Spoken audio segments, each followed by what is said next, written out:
الحمد لله الذي أنزل على عبده الكتاب ولم يجعل له عوجا قيما لينذر بأسا شديدا من لدنه ويبشر المؤمنين الذين يعملون الصالحات أن لهم أجرا حسنا ماكثين فيه أبدا وينذر الذين قالوا اتخذ الله ولدا ما لهم به من علم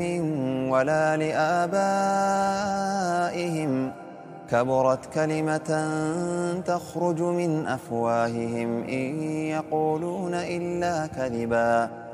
فلعلك باخع نفسك على آثارهم إن لم يؤمنوا بهذا الحديث أسفا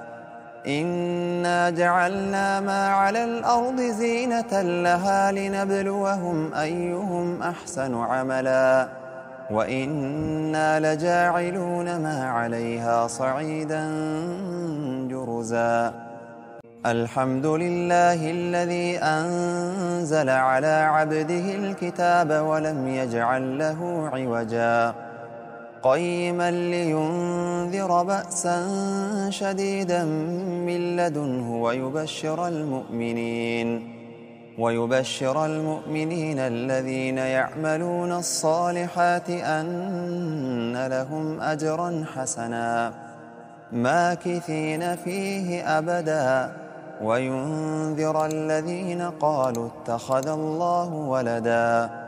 ما لهم به من علم ولا لآبائهم كبرت كلمة تخرج من أفواههم إن يقولون إلا كذبا فلعلك باخع نفسك على آثارهم إن لم يؤمنوا بهذا الحديث أسفا إنا جعلنا ما على الأرض زينة لها لنبلوهم أيهم أحسن عملا وإنا لجاعلون ما عليها صعيدا جرزا